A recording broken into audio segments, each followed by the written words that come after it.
So last class article ना। चलिए फिर again good morning to all of you. और आज हम लोग अपने क्लासेस को आगे बढ़ाएं। आर्टिकल की बात कर रहे थे, कुछ क्वेश्चंस हम लोग देख रहे थे ना। तो आप लोग क्या करेंगे, सीयूटी का जो क्वेश्चंस होगा बाजार में जो भी आपको उपलब्ध होती है उसको आप ले लीजिए, बनाइए। प्रीवियस यदि आपको क्वेश्चंस मिल जाता है नेट पर तो उपलब्ध होगा ही, उस क्वेश्चंस को बनाइए, मेरे पास लाइए, फिर हम उसका एनालिसिस देंगे कैसे क्या होगा, कैसे अटैम्प्ट लेंगे। अटैम्प्ट लेने के तरीका प्लेस है जो हम रोज़ आपको बता रहे हैं, किसी भी क्वेश्चन को कैसे में अटैम्प्ट लेंगे। आपके पास यदि कंसेप्ट रहेगा तो आप कोई भी क्वेश्चन को अटैम्प्ट ले लेंगे, कंसेप्ट नहीं रहेगा तो प्रॉब्लम आएगी।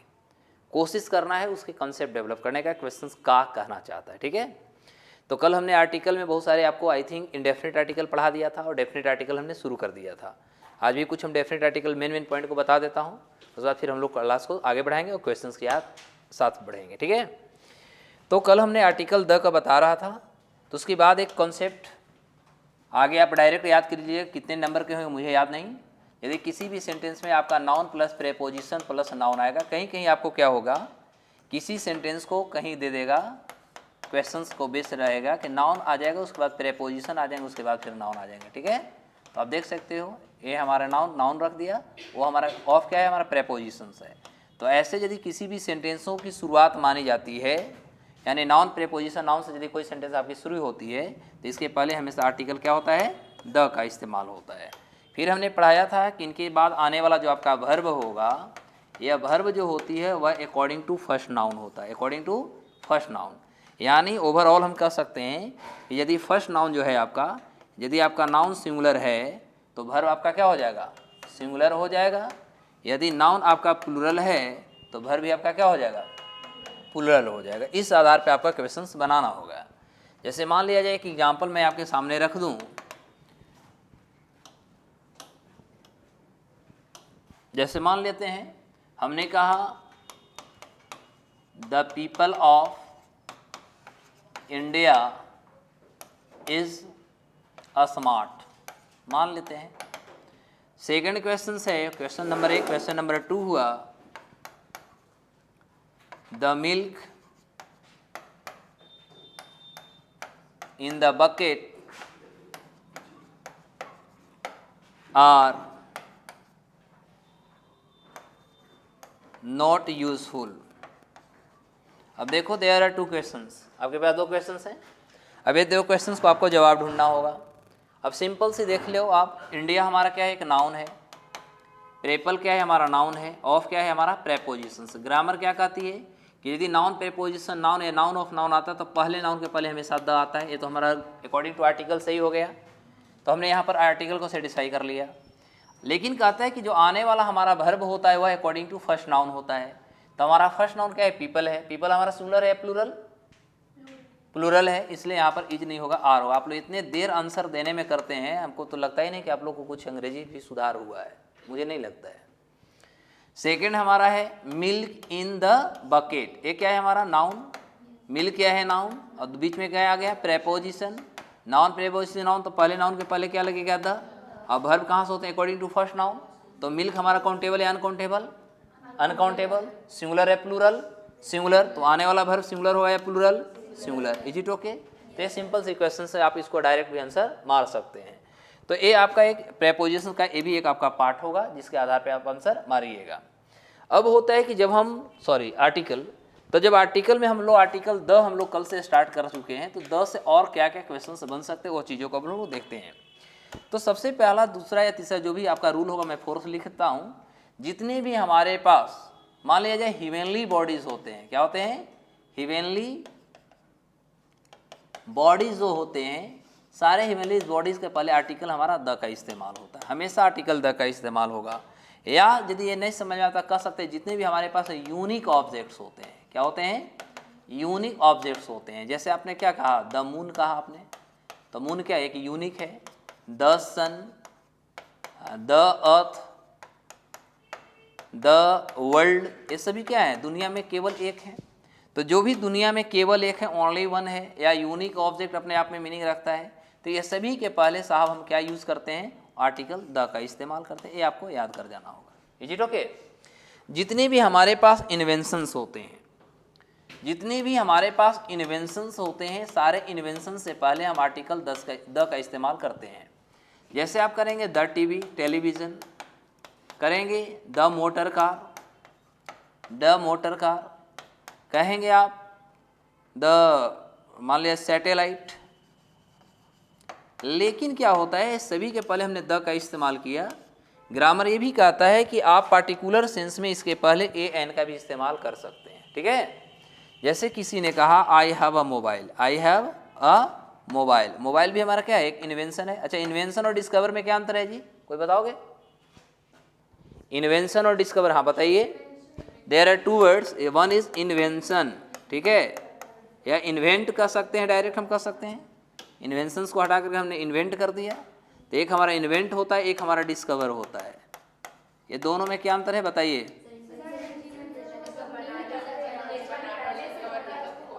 हाँ, ये हमने बताया था। तो इन्वेंशन और डिस्कवर में सिंपल से आंसर हो गई 1498 में इसके हम कुछ कहानी बताए थे, याद है? क्या बताए थे इन्वेंशन और डिस्कवर? यही बताए हैं। अच्छा, उसको बताए हैं। तो डिस्कवर का मतलब होता है जो ऑलरेडी एग्जिस्ट है। जैसे इंडिया को 1498 में कौन ढूंढा था? वास्को डी गामा, सुना है? वास्को डी गामा ने भारत को 1498 में ढूंढ के निकाला। तो क्या 1498 से पहले भारत था या नहीं था? था। ये पब्लिकली नहीं, नोन नहीं था। तो जो ऑलरेडी पहले से है उसके बारे में लोगों को पता नहीं है, दिस इज कॉल्ड डिस्कवर। जो कभी था ही नहीं दुनिया में, पहली बार आया। जैसे हमने बताया होगा बल्ब, लेकिन आप कह रहे हैं कि नहीं हम लोग को बताया है, ठीक है। तो जैसे हमारा बल्ब हुआ, तो ये बल्ब ऑलरेडी पहले से नहीं था। हमारा रेडियो हो गई, ये हमारा पहले से नहीं था। तो इसको हमने क्या किया, इसको हमने सिस्टम में लाया है, यानी पहली बार इसको हमने लाया। तो जब हमारा न्यू टर्म्स की फॉर्म आती है तो इसे हम लोग बोलते हैं इन्वेंट। तो ये दोनों यदि देखा जाए, इन्वेंट और डिस्कवर जो है, ये दोनों का दोनों हमारा क्या है, वर्ब है। ये भी याद रखिएगा, ठीक है। तो जितने भी हमारे पास इन्वेंशंस होते हैं सारे इन्वेंशंस के पहले हम आर्टिकल द का इस्तेमाल करते हैं। नेक्स्ट पॉइंट याद रखना है कि नेम ऑफ जो हमारा डायरेक्शंस होता है, तो नेम ऑफ डायरेक्शन से पहले हम हमेशा आर्टिकल द का इस्तेमाल करेंगे, हमेशा द का इस्तेमाल करोगे। नेम ऑफ इन्वेंशंस क्या, सॉरी डायरेक्शन क्या, आप डायरेक्ट इसको याद कर सकते हैं, news, north east west south, this is called news. और ये चारों तरफ से जब आती तो हमारा न्यूज़पेपर बन जाता है, किधर होगा? तो हम कह सकते हैं डायरेक्ट कि जितनी भी हमारे पास नेम ऑफ डायरेक्शंस होते हैं, ये सभी नेम ऑफ डायरेक्शंस के पहले हम आर्टिकल द का इस्तेमाल करेंगे। जैसे हम कहेंगे the north, the east, the south, etcetera कर दें। लेकिन एक चीज यहां पर एक्सेप्शनल याद करना होगा साहब। एक्सेप्शनल क्या याद करना है? याद करना है कि यदि भी किसी भी राष्ट्र का नाम या किसी स्थान का नाम, यानी name of place begins with name of direction, यानी किसी भी स्थान का नाम आपको डायरेक्शन से शुरू होता है तो आप याद रखेंगे कि इनके पहले द का इस्तेमाल नहीं होगा। जैसे हमने कहा the West Bengal is situated in the east. अब सेंटेंस हमारा सही है गलत है? तो ये वेस्ट बंगाल क्या है? West Bengal is name of place, है ना, नेम ऑफ प्लेस, इसलिए इनके पहले द का इस्तेमाल नहीं होगा। लेकिन यदि ये एग्जाम्पल इस तरह से आ जाए, वेस्ट इंडीज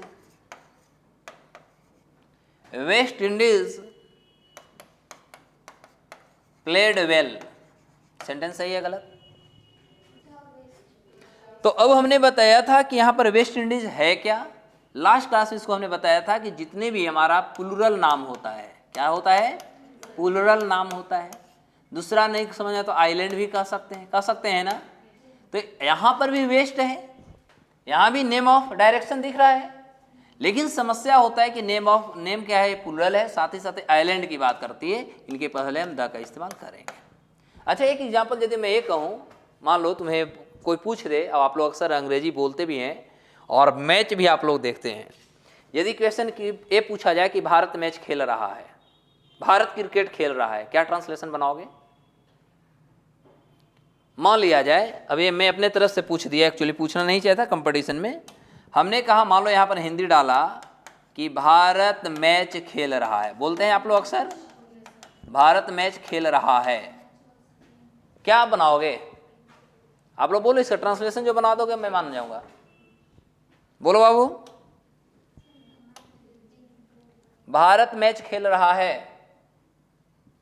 भारत सब्जेक्ट है, मैच ऑब्जेक्ट है, खेलना वर्ब है, सिंपल है, 3 गो ही वर्ड है। अंग्रेजी तो आप लोग दिन भर बोलते ही हैं, थोड़ा बताइए हम भी जाने क्या बोलते हैं, क्या ट्रांसलेशन बनाते हैं। क्या बोले? इंडिया इज प्लेइंग मैच, है ना, इंडिया इज प्लेइंग मैच। उधर वाले बोल रहे हैं match is being played by India. पहले सोचिए कि इधर वाले जो लोग बोल रहे हैं, इनको ये भी पता नहीं कि सेंटेंस एक्टिव बना रहे हैं या पैसिव बना रहे हैं। सेंटेंस है एक्टिव, बना रहे हैं पैसिव, और उसके बाद बोल रहे हैं the match is being played, ऐसा बना रहे हैं। उसका मतलब हुआ कि मैच भारत के द्वारा खेला जा रहा है, और सेंटेंस है भारत मैच खेल रहा है। ये देखिए इनकी अंग्रेजी, इधर के फाड़ कर रख दे रहे हैं अंग्रेजी। अब आपने बनाया है यहाँ पर India is playing the match, क्या भारत खेलने गया है? कभी आपने इस पर सोचा? लेकिन आप लोग सबको लोग यदि एग्जाम में आ जाए ए बी सी और नो एरर, हमें नहीं लगता है कि कोई इसमें से आप लोग एरर भी निकालने वाले हैं। आ गया सेंटेंस आपका India is playing the match, कहा कि एरर है या नहीं है, क्या करोगे आप? नो एरर मार्क निकल जाओगे, सेंटेंस गलत है। अब आप तुम्हें सोचना होगा कि क्या भारत खुद खेल रहा है? भारत क्रिकेट खेल रहा है, खेल कौन रहा है? भारत के खिलाड़ी। यानी यहां पर जो इंडिया है, यह इंडिया किसको रिप्रेजेंट कर रहा है? This is the question. Here India is, यानी भारत इज रिप्रेजेंटिंग, यह रिप्रेजेंट कर रहा है, किसको कर रहा है? ये प्लेयर्स को कर रहा है, प्लेयर्स को। यानी इंडिया इज नहीं होगा, इंडिया आर होगा। यानी किसी भी राष्ट्र यानी कंट्री का नेम, नेशन नेम यदि यूज्ड किया जाता है एज ए रिप्रेजेंटेटिव या as a sports player sense, then name of country is considered to be plural, इसको प्लूरल माना जाता है। इनके साथ वर्ब का भी प्रयोग प्लूरल होता है। क्लियर हो गई? यानी होना चाहिए था India are playing the match. अब इसका हम यदि पैसिव वॉइस बनाएंगे तब बनेगा the match is being played by India. तो सेंटेंस है एक्टिव, सोच रहे पैसिव, और उसमें भी गलती। पहले हमें समझना होगा कि क्वेश्चंस क्या है। तो जितने भी हमारे पास नेम ऑफ डायरेक्शंस होते हैं, उससे पहले हमने क्या बनाएंगे, लगाएंगे आर्टिकल द का इस्तेमाल करेंगे। लेकिन 2-3 जगह ध्यान देना होगा कि क्या नेम ऑफ प्लेस है। यदि नेम ऑफ प्लेस है तो नहीं लगाएंगे, लेकिन नेम ऑफ प्लेस में भी हमने क्या पढ़ा कि यदि प्लूरल, क्योंकि इसके हमने डिस्कस कर दिया है पहले कि यदि प्लूरल नाउन की बात करता है या प्लूरल नेम की बात करता है या कोई आइलैंड आता है, तो इनके साथ हम आर्टिकल द का इस्तेमाल करते हैं। क्लियर हो गया? अब होता है क्वेश्चंस आगे। अब होती है कि जितने भी हमारे पास नेम ऑफ न्यूज पेपर होते हैं, ठीक है, नेम ऑफ न्यूज पेपर्स होते हैं, सारे न्यूज पेपर्स के पहले आर्टिकल द का इस्तेमाल होता है, ये याद रखना है। जैसे हमने कहा the times of India, the times of India, the Dainik Jagran कह सकते हो भैया, द दैनिक जागरण। और कौन कौन पढ़ते हो? द आई नेक्स्ट पढ़ते हो? अच्छा ठीक है, द हिंदुस्तान। ये सभी हमारा क्या है, न्यूज़पेपर्स हैं।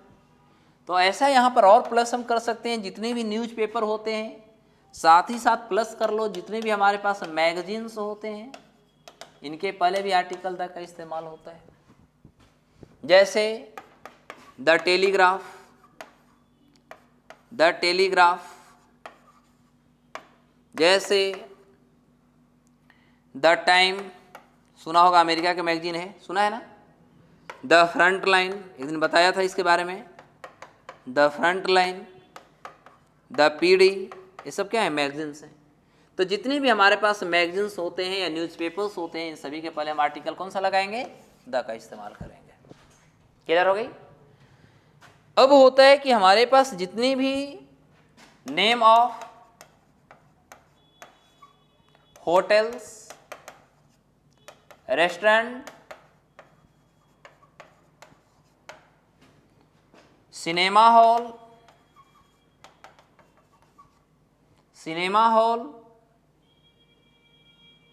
ये सब जितने भी होते हैं साहब, इनके पहले आर्टिकल द का इस्तेमाल आपको करना होगा। और दो चार जोड़ लो, जैसे सर्कस भी होता है, ऑर्केस्ट्रा के नाम सुने होंगे, ये सभी के पहले आर्टिकल द का इस्तेमाल होता है। ये सब जब भी वर्ड आएंगे इनके पहले आर्टिकल द होगा। जैसे द सम्राट होटल, नाम सुना है? द सम्राट, जो आपको होटल लगे, लेकिन होटल मतलब होटल, रोड छाप होटल की बात नहीं कर रहा हूँ, ठीक है? रेस्टोरेंट कोई अच्छा वाला बोल दो, राजधानी या जॉय इंजॉय कर लो, दो जॉय इंजॉय, और हो सकते हैं आपके दिमाग में चल रहे होंगे, मुझे मैं अपने तरफ से इसी बता रहा हूँ। सिनेमा हॉल एक आध को नाम बताओ, क्या नाम है? पटना, वो वहाँ जो है गांधी मैदान के पास, मोना, एल्फिंस्टन ना। कोई सर्कस के नाम बताओ भैया? चांद बिजुलिया। अरे मान लिया जाए, मानने में क्या लगा हुआ है? तो जितने भी नेम ऑफ होटल्स होते हैं, रेस्टोरेंट होते हैं, सिनेमा हॉल, सर्कस, ये सब होते हैं, इनके सभी के पहले क्या लगेगा? आर्टिकल द का इस्तेमाल होता है। इसके बाद जितने भी हमारे पास ट्रेन होते हैं साहब, एरोप्लेन होते हैं और शिप होते हैं, ये सभी के पहले आर्टिकल द का इस्तेमाल होता है। जैसे द दुरंतो, अच्छा ठीक है भैया, इनका राजधानी को नहीं छोड़ सकते। गरीब रथ नाम का है, वो अमीर रथ है, ठीक है? द वंदे भारत सुना है? जैसे एरोप्लेन में कर लो the Air India, the SpiceJet कर लो, शिप में द विक्रांत कर लो। ये सभी क्या है? हमारे ट्रेन है, एरोप्लेन है और शिप है। तो ये सब जहां भी आती है, याद रखना है कि इनके पहले हमेशा आर्टिकल कौन सा लगेंगे? द का इस्तेमाल होगा। क्लियर हो गया? ऐसे सेट करते जाओ, दिमाग में याद करते जाओ, क्वेश्चंस आएंगे, देखते जाएंगे। जितने भी हमारे पास साहब म्यूजिकल इंस्ट्रूमेंट्स होते हैं,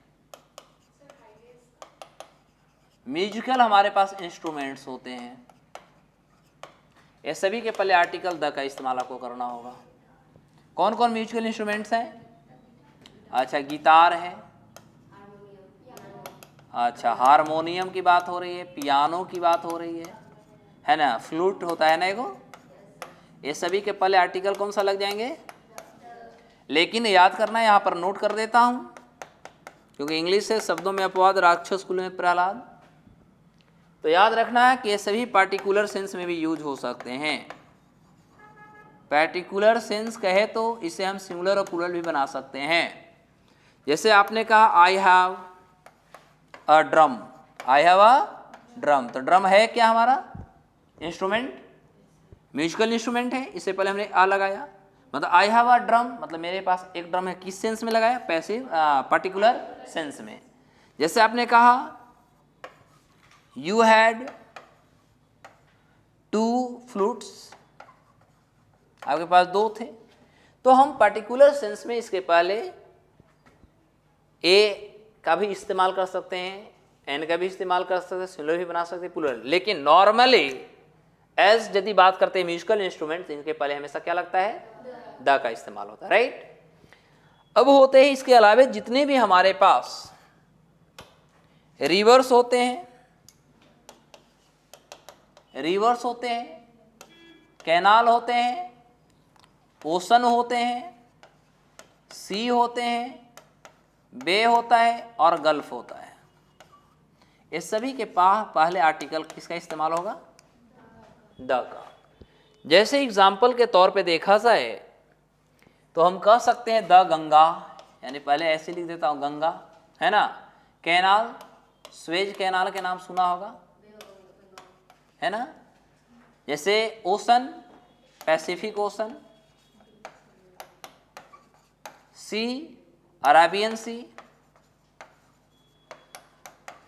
बे ऑफ बंगाल,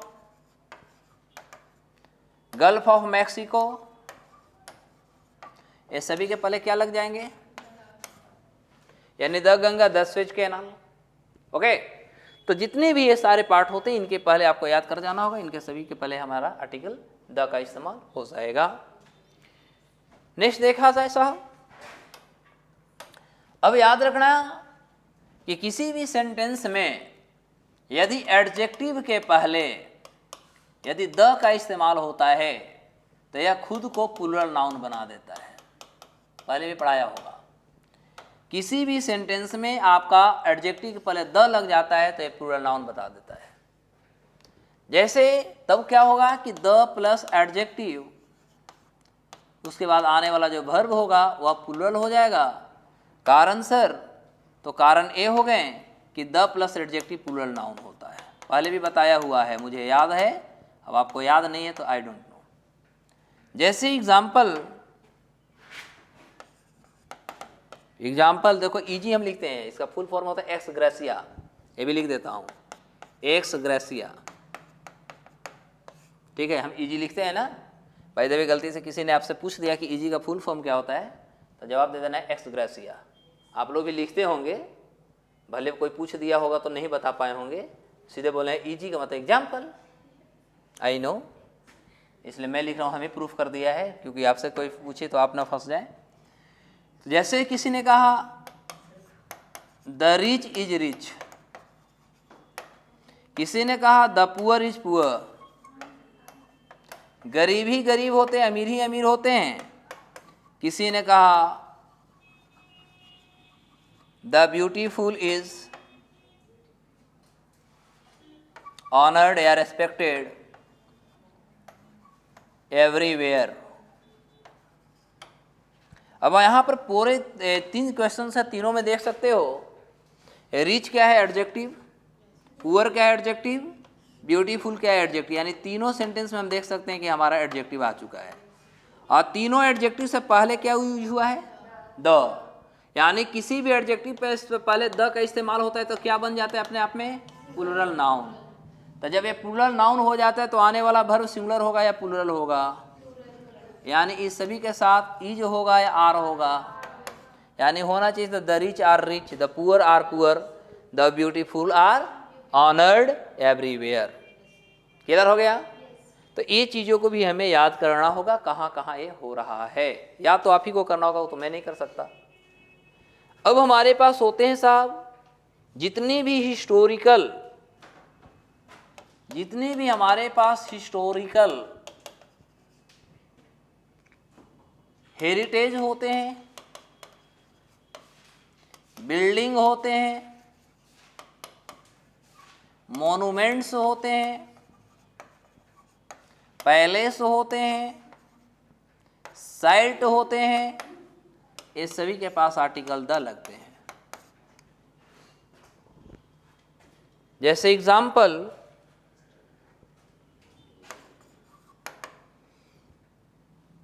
जैसे लोटस टेम्पल, नाम सुना है। जैसे मान लिया जाए ताजमहल,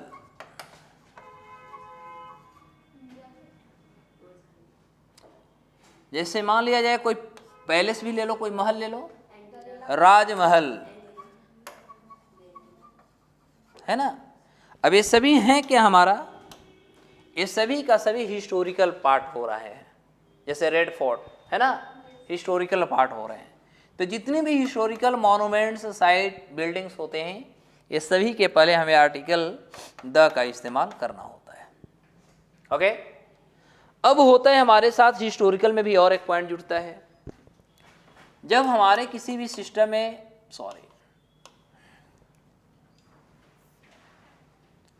जब आपका हिस्टोरिकल इज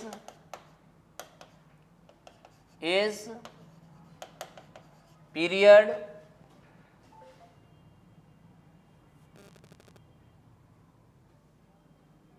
dynasty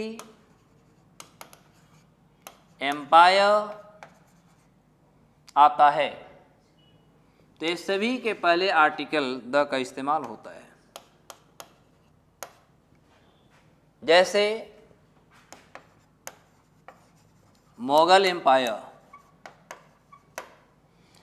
जैसे restoration period, restoration period, Augustan age, Augustan age या एलिजाबेथन पीरियड का नाम सुना होगा, एलिजाबेथन एज या period, Gupta dynasty, Gupta dynasty, ये सभी के पहले कौन सी लगाना है साहब? आर्टिकल द का इस्तेमाल करेंगे। क्लियर हो गया? अब होता है जैसे मान लो कि पटना में हमारा एयरपोर्ट है, जयप्रकाश नारायण इंटरनेशनल एयरपोर्ट लिखता है, गए होंगे देखे होंगे, लेकिन इंटरनेशनल नेपाल के भी जहाज यहाँ नहीं उतरती है, लेकिन लिखा हुआ इंटरनेशनल एयरपोर्ट। तो लोग हंस रहे हो, ऐसे ऐसा नाम ही रहता तो मैं क्या करूं? अच्छा बताओ तुम लोग, पटना कॉलेज के पटना यूनिवर्सिटी के पहले आर्टिकल द लगेगा कि नहीं लगेगा? सब बताओ। चलो पहले द की बात करते हैं, उसके बाद फिर टेंशन वाला क्वेश्चन पे बात करूंगा। टेंशन तो दूंगा ही। आगे याद रखना है हमें, जितने भी हमारे पास पॉलिटिकल पार्टीज होते हैं, पॉलिटिकल पार्टीज होते हैं, ये सभी के पहले आर्टिकल द का इस्तेमाल होते हैं। चाहे वो पॉलिटिकल पार्टी नेशनल हो, इंटरनेशनल हो, रीजनल हो, या केवल रजिस्टर्ड हो। समझाया? सभी के पहले क्या लगेंगे? आर्टिकल द लगेगा। जैसे द कांग्रेस, कांग्रेस पहले रख रहे हैं क्योंकि हमारे राहुल गांधी जी फिर इसी महीना में जा रहे हैं कैम्ब्रिज यूनिवर्सिटी, और वो 3 टॉपिक पे बात करने जा रहे हैं। आज सुबह का न्यूज़ नहीं पढ़ा आपने? ट्वीट भी राहुल गांधी जी रातें कर चुके हैं। उन्होंने कहा कि मैं अपने मातृ विश्वविद्यालय जा रहा हूँ लेक्चर देने, और 3 चीज़ पर वो बात करेंगे वहाँ उनका टॉपिक है जियोपॉलिटिक्स, दूसरा उनका है डेमोक्रेसी, और तीसरा है मैनेजमेंट।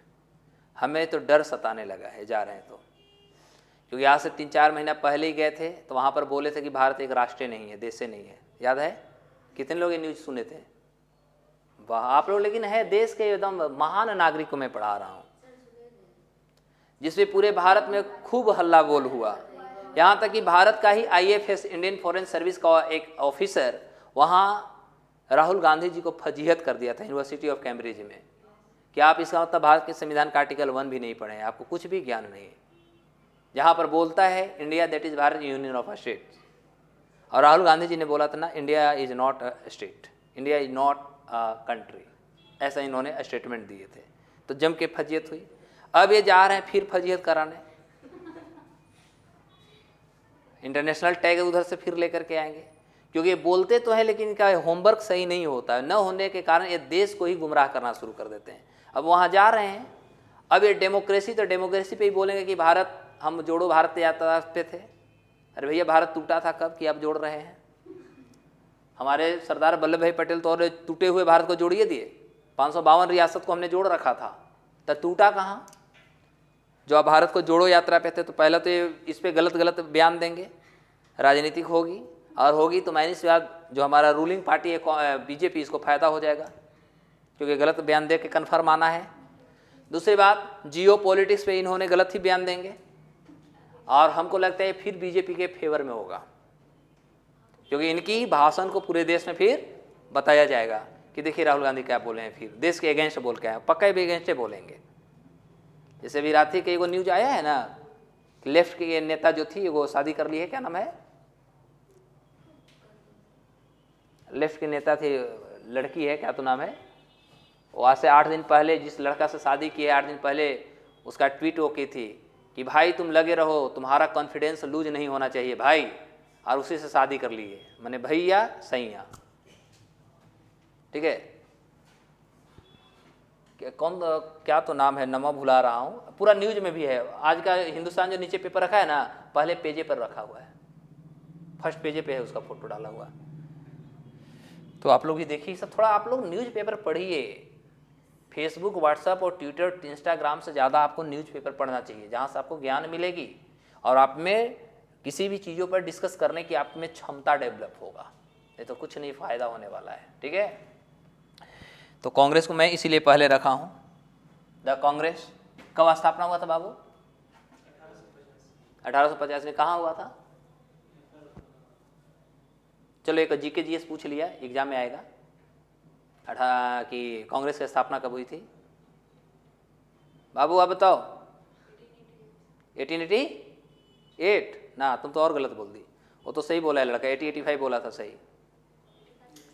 डेट था 28 दिसंबर 1885। कहाँ हुआ था? बॉम्बे, गोकुल दास संस्कृत विद्यालय कॉलेज में, गोकुल दास संस्कृत कॉलेज, जहाँ पर 72 मेंबर्स ने इससे पार्टिसिपेट किया था। ये सब आपको एग्जाम में आएंगे।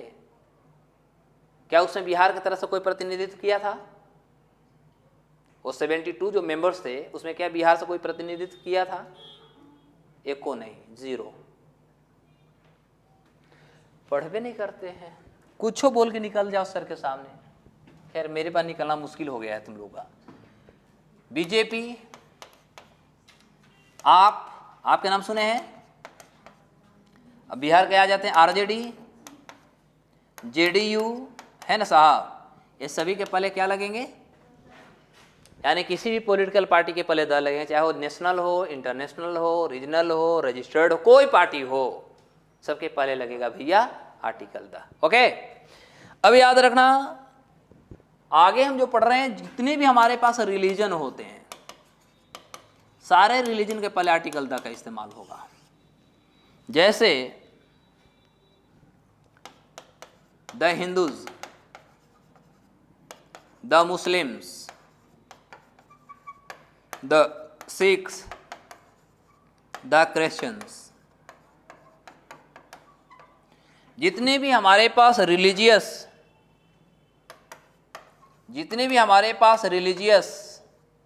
एपिक्स होते हैं, यानी धार्मिक ग्रंथ, इनके पहले आर्टिकल द का इस्तेमाल होगा। जैसे the Gita, the Mahabharata, the Quran, the Bible, जितने भी हमारा नेशनलिज्म होता है, किसी भी नेशनलिज्म का पहले आर्टिकल द का इस्तेमाल होता है। किसी भी नेशनलिज्म के पहले आर्टिकल द का इस्तेमाल करेंगे। जैसे the Indian, the corona, the American, ठीक है। तो जितने भी हमारे पास नेशनलिस्ट होते हैं, उन सभी के पहले आर्टिकल द का इस्तेमाल होता है। जितने क्लियर हो गए? काफ़ी है, इतना याद हो जाएगा। तो इतना कम से कम याद कर लेंगे तो आपका क्वेश्चंस बनना शुरू हो जाएंगे। बहुत सारे हो गए, पता नहीं कितने हो गए, है ना? 17 भी हुआ है, तब तो भी हम अभी और हमें पढ़ाना चाहिए था। कम से कम आर्टिकल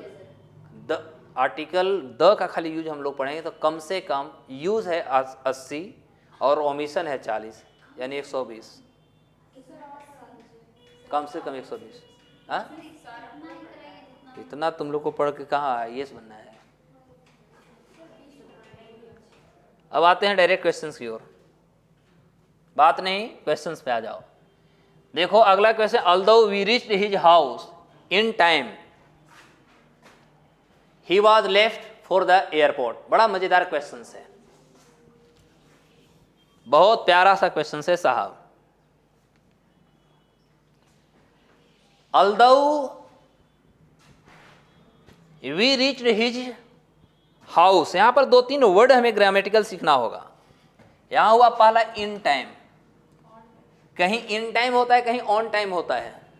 पहले तो इसके हम समझेंगे और फिर इसमें हम एरर ढूंढेंगे।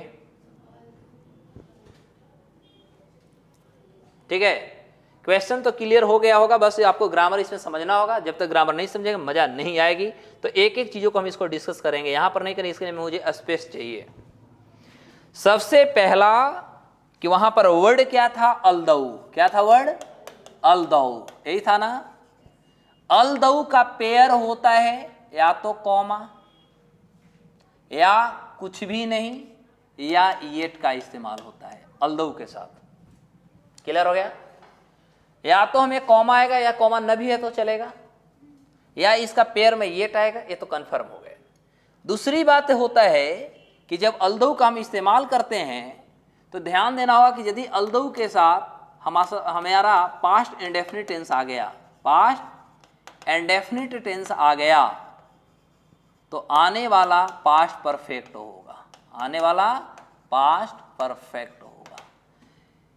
मतलब हम कह सकते हैं कि दोनों आपस में इंटरचेंज हो सकता है। पास्ट इंडेफिनिट इधर होगा तो पास्ट परफेक्ट इधर आ जाएगा, और पास्ट परफेक्ट इधर आएगा तो पास्ट इंडेफिनिट उधर हो जाएगा। मैंने क्लियर हो गई?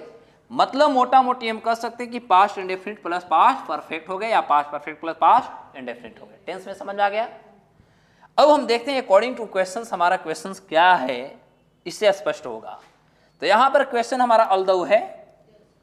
वी रिच्ड हिज हाउस, यानी सब्जेक्ट V2 और ऑब्जेक्ट, यानी सेंटेंस हमारा पास्ट इंडेफिनिट टेंस में है। ये क्लियर हो गया? टेंस कौन सा है? पास्ट इंडेफिनिट टेंस हो गया। सेटिस्फाई हो गए? आगे कहते हैं इन टाइम ही वाज लेफ्ट। गलत हो गई ना, क्योंकि अलदऊ के साथ कौन सा टेंस हमने बताया? इसके साथ past indefinite plus past perfect होता है। क्लियर? यानी पास्ट इंडेफिनिट सेटिस्फाई किया लेकिन पास्ट परफेक्ट सेटिस्फाई नहीं किया, इसलिए यहां हेड होगा। Concept clear? अब होता है इन टाइम ऑन टाइम में अंतर क्या है, यही बता देता हूं। इन टाइम का और ऑन टाइम, ऑन टाइम और इन टाइम। ऑन टाइम का मतलब होता है एग्जैक्ट, जो दिए हैं मतलब उसी टाइम, 4 दिन 4 नोट 4 बज के 1 मिनट। और इन टाइम का मतलब होता है बाद में भी हो सकता है, पहले भी हो सकता है, इसलिए सही था। क्लियर हो गई? बाद में हो सकता है और पहले भी। तो दिए हुए समय के बाद भी आप चल सकते हैं, पहले भी पहुंच गए तो इन टाइम है। लेकिन एकदम उसी वैल्यू पर आपने पहुंचा 4 दिन 4, मतलब आप ऑन टाइम है। इसीलिए देखते होंगे कि यदि आप ऑफिस में ऑन टाइम आते होंगे एकदम सही एग्जैक्ट पे, तो आपको कमिटमेंट मिलता होगा, अरे सर आप तो एकदम ऑन टाइम आ गए। कारण कि आदमी जैसे ही बोलता है, देखिए वो घड़ी देखता है, अरे सर एग्जैक्ट ऑन टाइम आप आ गए। तो ग्रामर एक एक लेटर को देखता है साहब। तो आई थिंक क्लियर हो गया होगा सबको।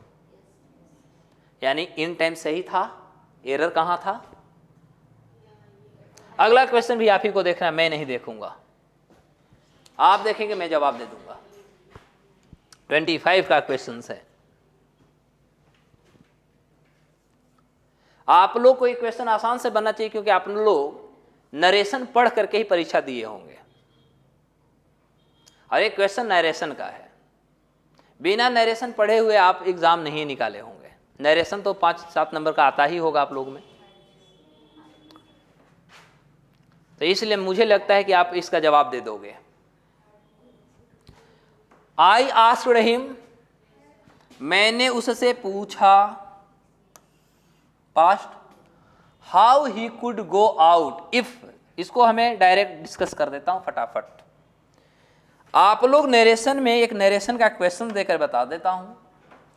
यदि हमारा डायरेक्ट स्पीच 25 बता रहा हूं, ये 25 का कॉन्सेप्ट, ये 24 का कॉन्सेप्ट था। यदि डायरेक्ट स्पीच जो है हमारा, डायरेक्ट स्पीच में जो हमारा इन्वर्टेड कॉमा के बाद जो होता है हमारा रिपोर्टिंग स्पीच जो होता है, आरएस जो होता है, आरएस जो है हमारा यदि इंट्रोगेटिव में है, इंट्रोगेटिव में भी स्पष्ट यहाँ कर दो कि यदि begins with WH लेटर, यदि WH लेटर से स्टार्ट होता है तो ग्रामर कहता है कि हमारा से, सेज और सेड यदि कोई ऑब्जेक्ट से जुड़ा हुआ है, यदि कोई ऑब्जेक्ट से जुड़ा हुआ है तब ये हमारा आस्क या आस्क्ड में बदल जाता है, इंक्वायर ऑफ में बदल जाता है। ठीक है, उसके बाद टू जो होती है हमारा ओमिट हो जाता है, बचा कॉमा और inverted comma replaced by WH word हो जाता है, और लास्ट में इंट्रोगेटिव जो हमारा सेंटेंस बच जाती है, इंट्रोगेटिव रिप्लेस्ड बाय असर्टिव, ये असर्टिव में चेंज हो जाता है। ये हमारा ग्रामर का रूल है। एक एग्जाम्पल तौर पे मैं केवल सिंपल समझाऊंगा, ज़्यादा नहीं करूंगा। जैसे एग्जाम्पल हमने दिया, he said to me comma inverted comma why are you not teaching us. बनाना है, आप लोगों को नरेशन तो पढ़वे किए होंगे, बना दीजिए तो थोड़ा। तो से, सेड, सेड हमारा ऑब्जेक्ट से जुड़ा हुआ है तो माइनस में बदल जाएगा, यानी ही आस्क्ड कर लेंगे, इंक्वायर करेंगे तो ऑफ लगेगा, प्रीपोजिशन ले लेगा इंक्वायर अपने साथ। तो ही आस्क्ड मी कर लिया, कॉमा इन्वर्टेड कॉमा के लिए क्या होता है, WH वर्ड आता है, तो WH वर्ड क्या है, वाई है, तो वाई कर लिया। फिर क्या कहता है कि इन्वर्टेड इनडायरेक्ट को, इंट्रोगेटिव को हमें बदल देना है, किसमें, असर्टिव में बदल देना है। तो ये आ गया। तो अब सब्जेक्ट हमारा, असर्टिव का मतलब सब्जेक्ट भर object, you second person according to object, क्या होगा, आई हो गया। फिर क्या होगा, आई एम होगा। रिपोर्टिंग वर्ब यदि ए हमारा कॉमा इन्वर्टेड कॉमा से बाहर जो होता है वो RV होता है, और जो अंदर होता है वो RS होता है। तो माइनस के बाद रिपोर्टिंग वर्ब पास्ट में, तो रिपोर्टिंग स्पीच भी पास्ट में जाएगा। तो you according to first person यानी आई, यहाँ प्रेजेंट कंटिन्यूअस है तो प्रेजेंट कंटिन्यूअस चेंज होता है पास्ट कंटिन्यूअस में, तो आई वोज हो जाएगा, फिर नॉट होगा, फिर टीचिंग होगा, फिर हमारा अस है first person plural number as an object, first person है प्लूरल नंबर है, ऑब्जेक्ट का यूज़ कर रहा है, तो first person according to subject ही है, यहाँ पर प्लूरल है, यहाँ पर सिंगुलर है, प्रॉब्लम हो गई पहला। तो अब देखेंगे प्लूरल थर्ड पर्सन में कोई होता है क्या, तो हाँ सर होता है, क्या है, तो दे का ऑब्जेक्टिव केस क्या होगा, देम होगा। ये आप लोग कभी सही कर ही नहीं सकते थे, मुझे पहले से पता था। कर लेते हैं, अभी दे दें, ये कर लेते हैं सर। यहाँ पर तो आप नहीं सही कर पाते, देम तो नहीं करते, सही सही बोलो। अच्छा तो एगो सिंपल से क्वेश्चन दे देते हैं, दे दें, सोचना तुम्ही को पड़ेगा, हमको नहीं करना पड़ेगा, एकदम दुनिया का सबसे आसान। हमने कहा he asked me comma inverted comma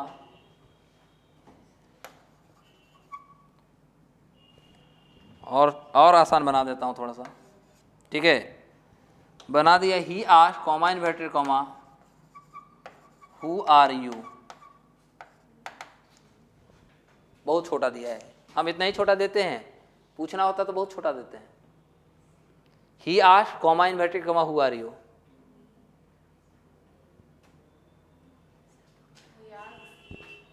बनाइए बाबू। ही आस्क्ड मी कहाँ से लाए हम, जब मी लगाए ही नहीं तो ही सेज टू मी, देख लीजिए मत दिमाग लगे, उधर पास्ट में है, ठीक है। सेज तो हमारा बदलता है, अरे सेज तो हमारा बदलता है, लेकिन कहाँ आस्क कहीं बदलता है। आप तो लगता है यूनिवर्सिटी ऑफ ऑक्सफोर्ड से इंग्लिश पढ़ के आए हैं। आगे बाबू, तो ही आस्क्ड कॉमा इन्वर्टेड कॉमा के लिए क्या बताया, जो WH वर्ड होगा उसको डाल देंगे, यानी हु रह गया तो हु कर देंगे, ठीक है। अब फिर है you second person according to object, object तो है नहीं, तो ग्रामर कहता है कि यदि किसी भी सेंटेंस में ऑब्जेक्ट नहीं हो, सेकंड पर्सन को चेंज करना हो, तो वह आप अकॉर्डिंग टू अपने मीनिंग को लीजिए, या वो बदलती है आई और ही में बदलती है, किस में बदलती है, आई और ही में बदलती है। तो उसने कहा हु आर यू, तुम कौन हो, यानी उसने कहा। क्लियर हो गई? तो यहां पर आई या ही में हम बदलेंगे, तो यहां पर हम दोनों रखेंगे, आई या ही रखेंगे। पर कौन सा टेंस है हमारा? प्रेजेंट है। तो यहां पर फिर क्या हो जाएगा? आई या ही वॉज। Simple simple. कहे ना कि हम क्वेश्चन देते हैं तो फंसा देते हैं, एकदम छोटा सा देकर फंसाते हैं। ये बड़ा था, एकदम छोटा दे दिया, फंस गई। अब देखो एक कंप्लीट हो गया, यानी WH वर्ड में हमने क्या किया था? WH वर्ड रख दिया था। अब इसमें याद रखना है कि इसमें हम कहीं भी इफ और वेदर का इस्तेमाल किया है क्या? नहीं। इफ वेदर का इस्तेमाल कहाँ होता है? इफ वेदर का तब होता है कि जब WH वर्ड नहीं होता है, यस नो क्वेश्चन होता है, वहां पर इफ या वेदर का इस्तेमाल होता है। क्लियर हो गई? यहाँ तो क्वेश्चन बाबू WH वर्ड से दिया था, WH वर्ड से है। देखो तो क्वेश्चन थोड़ा सा यहाँ समझो, तो यही तो क्वेश्चन है। देखो बाबू कहाँ ये है ना, आई हैड आस्क्ड हिम, ये हमारा क्या हुआ? रिपोर्टिंग वर्ब हो गया ना। अब आगे हम देखते हैं क्या कह रहा है। आगे कहते हैं हाउ। हाउ क्या है हमारा? WH वर्ड आ गया। He could go out if, यही गलत हो गया। गलत हो गया ना, होना चाहिए था how he could go out it started raining. Clear हो गया? यानी यहां पर ही गलत सेंटेंस हो गई, यहां पर सेंटेंस को सही करना होगा। आगे बढ़ जाए। आगे है my father gave me a pair of binocular. पढ़ाए हैं, याद करो जब पढ़ा रहे थे नाउन में, तो इसको तोड़ के अलग कर सकते हैं। चश्मा है, इसको तोड़ेंगे तो इसका कोई अपना मीनिंग बनेगा? कैंची से काटते हैं, एक उसको पार्ट का हटा दो, उसका कोई पार्ट बनेगा? तो बताओ ये हमेशा सिंगुलर होता है या प्लूरल होता है? ये सिंगुलर होता है। इसमें कै गो है? तुम लोग कुछ भी याद किए हो पीछे के क्लास का नाउन का? थोड़ा भी एक भी वर्ड याद है? कोई खड़ा होकर तो नहीं बोलो तो। हमने ऑप्टिकल से सब लिखवाया था, ये सिंगुलर होता है या प्लूरल? तो ये बोल रही है सिंगुलर। एक भी वर्ड याद हो आप लोग को तो मैं जानूं कि पीछे जितने भी हमने नाउन्स का क्वेश्चंस पढ़ाया, नाउन का उतना लंबा कॉन्सेप्ट पढ़ाया, कोई इतने लोगों में से बताइए कि यहाँ पीछे का याद है? नहीं याद है। मेरी बात हो सकती है बुरा लगेगी, तो बुरा लगेगी तो आप ही को रिजल्ट करना है, मुझे नहीं करनी है। सीधी सी बात है। हमको जहाँ से पढ़ के आना था हम पढ़ के आ गए, अब आप वहाँ के लिए इच्छा जाहिर कर रहे हैं तो आप ही को करना होगा। तो हमने बताया था कि गूगल, ऑप्टिकल, ग्लासेस, ये सभी हमारा प्लूरल होता है। तो बाइनोकुलर कैसे होता है? दूरबीन कैसे होता है? दोनों आँख में रहता है कि नहीं? ऐसा करते रहता है। तो सिंगुलर है या प्लूरल है? तो यहाँ पर क्या लिखा है? A pair of binocular on my birthday, my father give me, मेरे पिताजी ने दिया। तो बाइनोकुलर नहीं, बाइनोकुलर्स होना चाहिए, हमेशा प्लूरल होता है। ये जन्मे लिया है प्लूरल, और इसको बताया था कि सिंगुलर बनाने के लिए अ पेयर ऑफ का इस्तेमाल करते हैं। और पार्टिकुलर प्लूरल बनाने के, जैसे मान लो कि इसके पिताजी ने 4 को बाइनोकुलर दिया, तो होगा 4 pairs of binoculars, 5 pairs of binoculars. थोड़ा एक बार कॉपी जाकर देखिएगा, लिखा हुआ है, लेकिन कोई फर्क नहीं पड़ता। कोई बात नहीं है, हम अपना काम कर रहे हैं, आप भी अपना काम कीजिए। तो जल्दी से इसको फोटो खींचिएगा, तब हम आगे क्वेश्चंस को कराएंगे। आज कोशिश करेंगे क्वेश्चंस को कंप्लीट कर देने का। हो गया?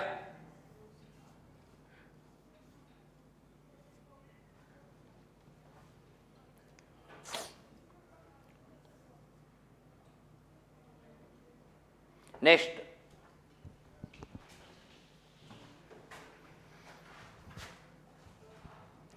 26 हो गया है ना, 27 पे आ जाओ।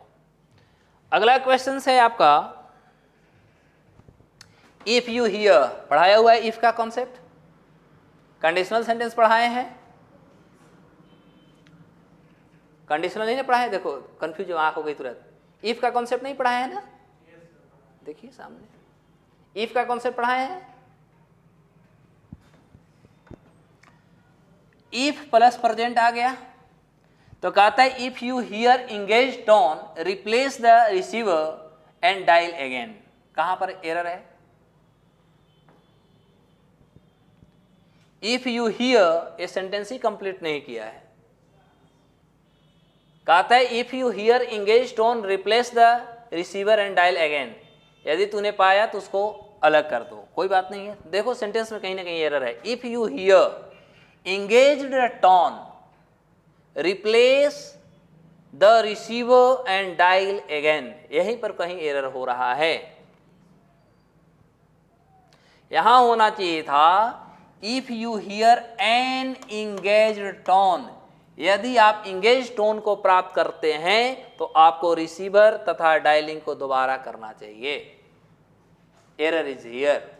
एन इंगेज टोन, देखो टोन क्या है? नाउन। ये क्या है? हमारा एडजेक्टिव, और नॉन एडजेक्टिव ये भी सिंगुलर दिख रहा है, तो मैंने इस बार क्या होना चाहिए था साहब? सिंपल से पकड़ लिए। आगे when one hears of the incident, simple से देखो, इस सेंटेंस को आप जरूर जवाब दे दो। सोचो कहां एरर, इतना इजी है बाबू, बता दो please. when one hears of the incident about the plane crash he feels very sorry, जब किसी ने सुना कि भैया जहाज क्रैश कर गया, इंसिडेंट हो गई, तो ऐसा ऐसा स्थिति बनी। एकदम सिंपल सी क्वेश्चन है।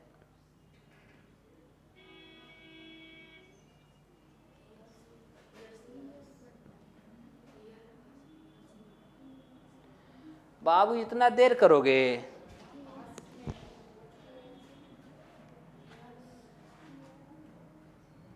नहीं समझ में आया ना? बताऊं? वेरी इजी है, और इसका आंसर भी तुम्हारे किताब में गलत दिया है, ये भी बता देता हूं। देखो क्या कहता है। अब पहले समझो, ये द है, और आपको पता है कि द हमारा एडजेक्टिव है, अभी जैसे हमने पढ़ा रहा है, आर्टिकल है, तो इसके बाद आने वाला नाउन होगा, आने वाला। और यह है क्या? इंसिडेंट है। एक इंसिडेंट होता है, एक इंसिडेंस होता है, याद रखना। जैसे एक कॉन्फिडेंस होता है, कॉन्फिडेंस होता है, एक कॉन्फिडेंट होता है, दोनों में समझ में आई कुछ अंतर? तो लास्ट में जो है बाबू DENT ये एडजेक्टिव है, और DNC एक नाउन है। तो बताओ, सोचो, सिंपल सा अब कंसेप्ट आ गया। तो यहाँ आने वाला क्या होगा? नाउन ना, लेकिन है क्या? यानी इंसिडेंस होना चाहिए था। देखा ना कितनी आसान। जैसे तुम लोग को एग्जाम में ऐसे क्वेश्चन दे देगा, वो दिखाता हूं करके, ठीक है? जैसे हमने कहा I need to hear his advise. बताओ सेंटेंस कहां सही है गलत? सोचोगे तो जवाब मिल जाएगा। हम बार बार कहते हैं कि सोचो। तो अब देखो, हमने एकदम सिंपल से देख करके आपको किया। हिज क्या है? Possessive adjective. क्या है बाबू? एडजेक्टिव। और एडजेक्टिव के बाद क्या आता है? नाउन। इतना कंफर्म हो गए? तो बाबू अब देखो, यहाँ पर दो वर्ड हो गए, एक एडवाइज हो गया और एक एडवाइस होता है। एडवाइस, प्रोनाउंसिएशन सुधारोगे तो अंग्रेजी पकड़ में आएगा। This is called advise, this is called advice. तो अब यहाँ दोनों में अंतर तुम देखो कि एक में है SE, एक में है CE। CE वाला इज नाउन और AC वाला इज वर्ब। CE वाला नाउन और AC वाला वर्ब। तो बाबू देखो, यहाँ पर कहता है हिज और नाउन मांग रहा है।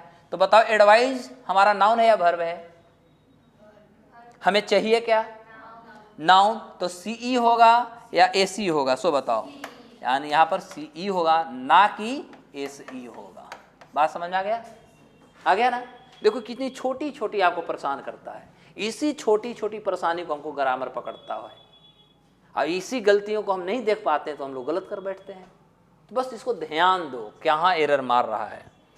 आगे बाबू देखो question, I insisted on his going there immediately. बड़ा इजी क्वेश्चन है बाबू।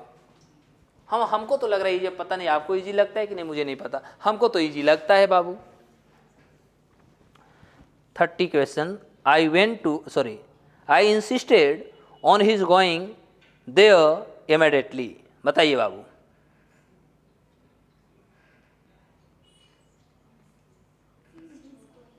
हाँ बोला,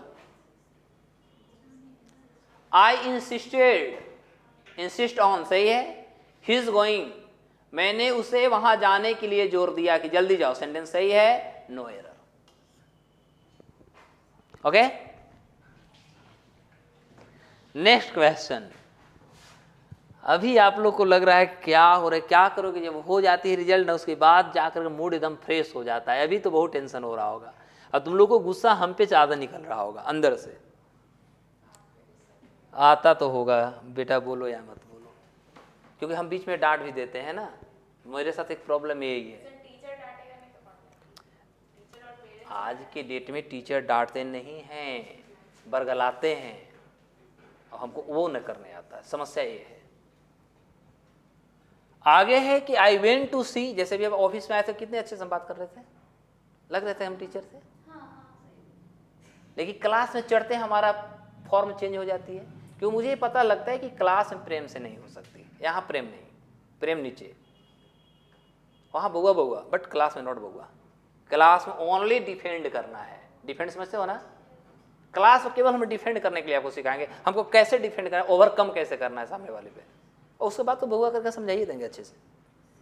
बेटा देखो क्वेश्चन बड़ा सिंपल है, अरे सीधे मार दो ना आंसर, ताजमहल आ गया। अभी तो पढ़ रहे थे, तो इसमें कुछ करना था। I went to see the, बस the Taj Mahal in a moonlight night. Moonlight night मतलब चांदनी रात, है ना?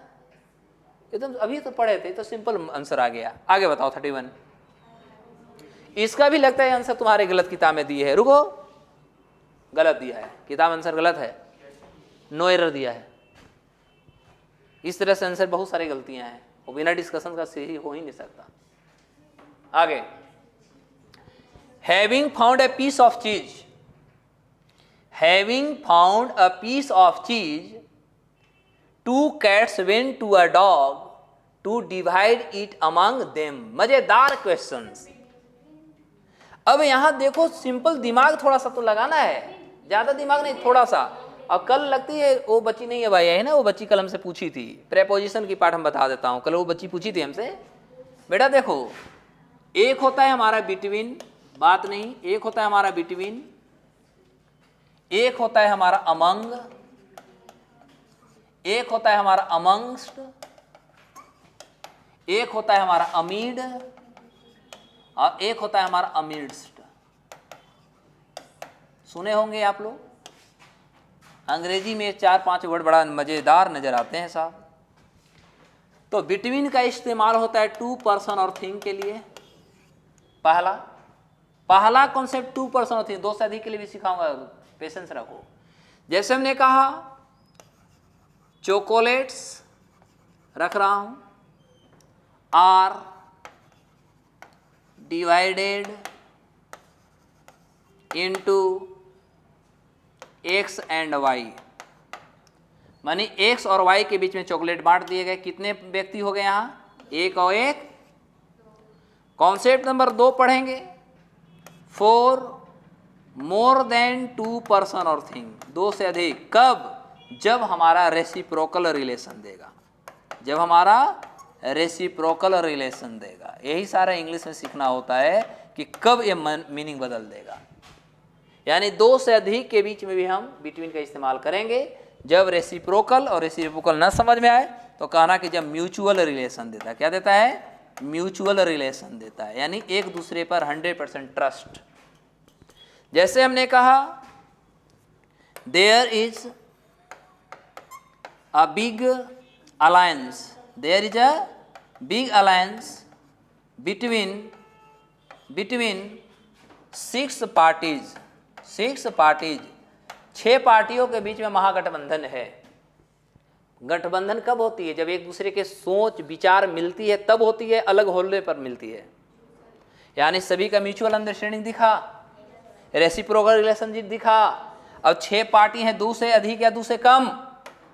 देखो क्या हमने बताया, 2 से अधिक के लिए होता है। अमंग का इस्तेमाल कहाँ करोगे? तो अमंग का इस्तेमाल हमेशा हम जो करते हैं, और अमंग्स दोनों का इस्तेमाल हम मोर देन टू पर्सन और थिंग के लिए करते हैं। लेकिन या बिफोर कॉन्सोनेंट, बिफोर कॉन्सोनेंट, ए बिफोर वावेल, बिफोर वावेल, दोनों में यही अंतर है।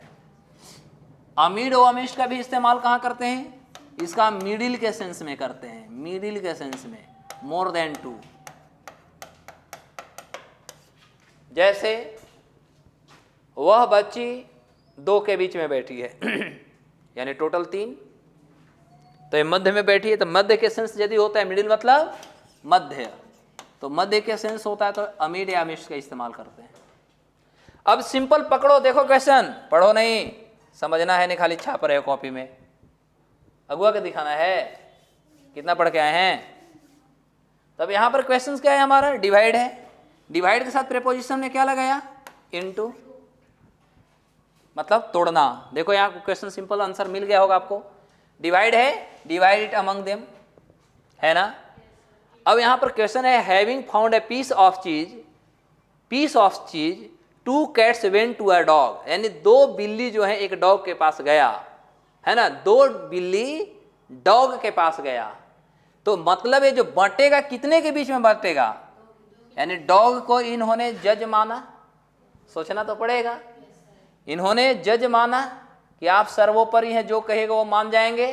तो ये बांटा किसके बीच में, 3 के बीच में या 2 के बीच में, तो बताओ डिवाइड इट क्या होगा, अमंग या बिटवीन।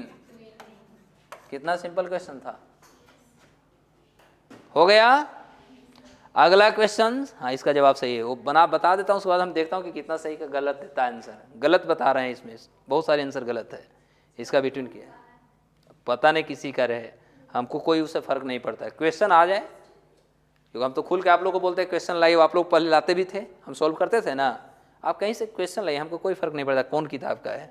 अगला क्वेश्चन है बेटा, जल्दी से करेंगे, 32 करके छोड़ दूंगा आज, जल्दी से बताओ, 32 करो, 32 को पढ़ोगे आंसर मिल जाएगा। बार बार हम कहते हैं पढ़ो।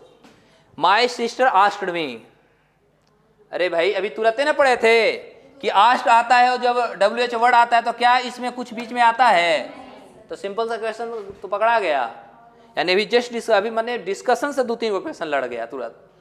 तो हुआ my sister asked me how long I would stay, clear हो गया, कोई दिक्कत था इसमें, तो आज सेवा यहाँ रखा जाए, तो लॉक कर दीजिए बाबू प्लीज प्लीज प्लीज। अब आप लोग घर से क्वेश्चन भी लेके आइए, कोई किताब जाके बनाइए, उससे हमको कोई फर्क नहीं पड़ता है, आप लोग जरूर पढ़िए बनाइए।